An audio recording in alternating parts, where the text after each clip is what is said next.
do get married, I plan to have more than 2 children, quite a few children, and I plan to teach all of them the doctrine of Jesus Christ. And it's come to my attention that you've publicly discouraged families homeschooling their children, their Christian beliefs.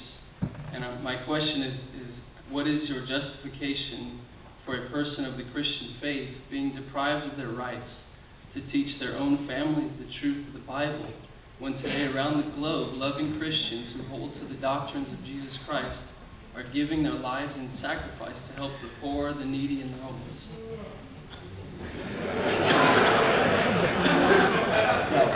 I do not favour the draconian seizing of children from their loving and faithful Christian parents and bringing them up in state children's farms.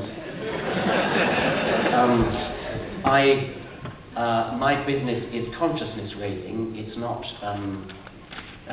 draconian measures of that sort. I would like to persuade you and everybody who thinks like you that it might be a virtuous thing to expose your children to the fact that there are lots of different religions, and that if you had happened to have been brought up in Afghanistan, you would without question be a Muslim, not a Christian. If you'd been brought up in certain parts of India, you would be a Hindu. It is a mere accident that you happen to have been brought up in a Christian household, and that's why you are so dedicated to the view that you should bring your children up in Christianity as well.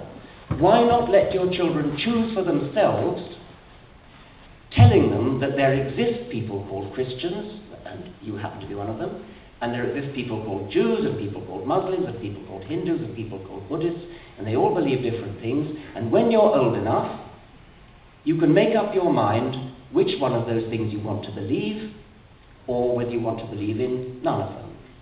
Isn't that...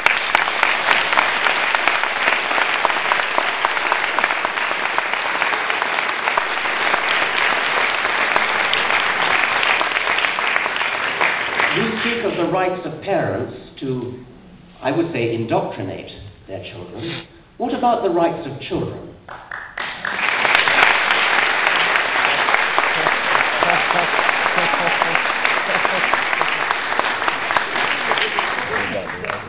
Thank you, Mr. Dawkins, for taking my question. From my understanding, I understand that you are a firm atheist. I'm a firm Christian. But I wanted to ask you. About why, or what your opinion is on miracles, like the raising of the dead, arms and limbs growing out, like in the name of Jesus Christ. Some of which I've seen myself.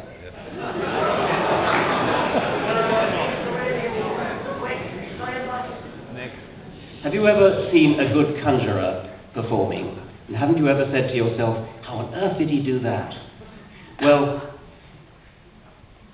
miracles, in my view, don't happen at all.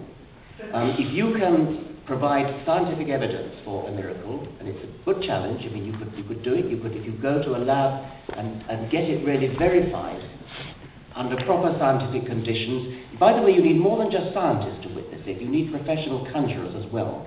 Scientists are trained to be trusting. They believe, they don't look for deceit.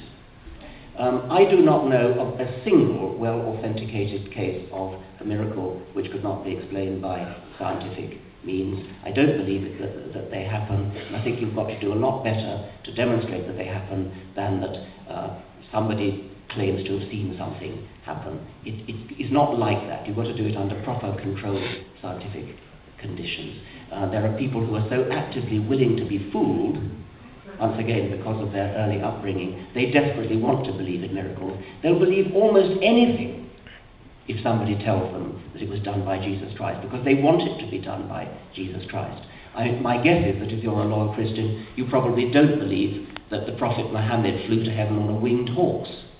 Similarly, a Muslim wouldn't believe that Jesus raised Lazarus from the dead. Once again, these are arbitrary things which are believed by people because of their own particular upbringing. There's absolutely no good evidence for any of them.